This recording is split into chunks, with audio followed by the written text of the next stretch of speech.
Hello दोस्तों, चलिए तो शुरू करते हैं। आज एक और कहानी के साथ। एक दिन विक्रमादित्य के राजमहल में एक अद्भुत पक्षी उड़ता हुआ आया। वह पक्षी बहुत ही सुंदर था और उसकी चमचमाती पंखों की आभा से पूरा दरबार जगमगा उठा। पक्षी ने मनुष्य की तरह बोलते हुए कहा, हे महान राजा विक्रमादित्य, मुझे तुमसे मिलने का सौभाग्य प्राप्त हुआ है, लेकिन मैं यहाँ केवल तुम्हारी प्रशंसा के लिए नहीं बल्कि तुम्हारी परीक्षा लेने आया हूं। यदि तुम मेरी 3 कठिन पहेलियां सुलझा सके तो मैं तुम्हें अमूल्य वरदान दूंगा। यदि असफल हुए तो तुम्हें मुझे अपने राज्य का आधा हिस्सा देना होगा। राजा विक्रमादित्य ने पक्षी की चुनौती स्वीकार कर ली। पहली परीक्षा पक्षी ने पहली पहेली पूछी, ऐसी कौन सी चीज है जो बिना पैर के चलती है और बिना पंख के उड़ती है। दरबार में सन्नाटा छा गया। मंत्री और दरबारी भी सोच में पड़ गए, लेकिन राजा मुस्कुराए और उत्तर दिया, वह चीज है हवा, जो बिना पैर के चलती है और बिना पंख के उड़ती है।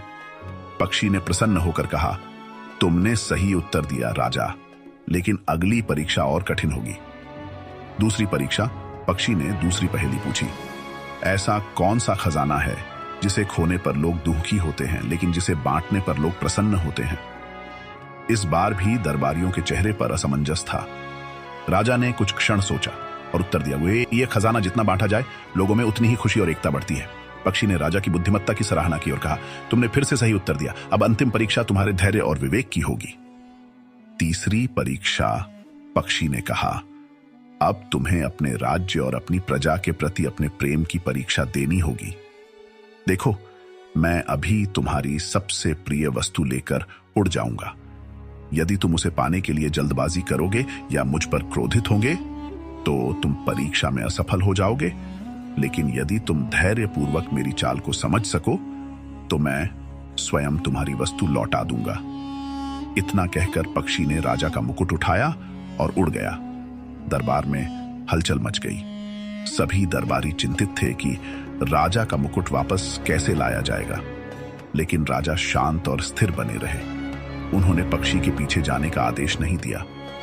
राजा ने कहा, यदि वह मायावी पक्षी सचमुच मेरी परीक्षा लेने आया है तो मैं क्रोधित होकर या जल्दबाजी में अपना धैर्य नहीं खोऊंगा, क्योंकि राजा का असली मुकुट उसकी प्रजा का विश्वास और प्रेम है, न कि सिर पर सजा हुआ ताज।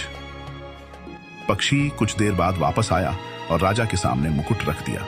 उसने कहा, हे महान राजा, तुमने अपनी बुद्धिमत्ता, धैर्य और विवेक से यह परीक्षा उत्तीर्ण की है। मैं तुमसे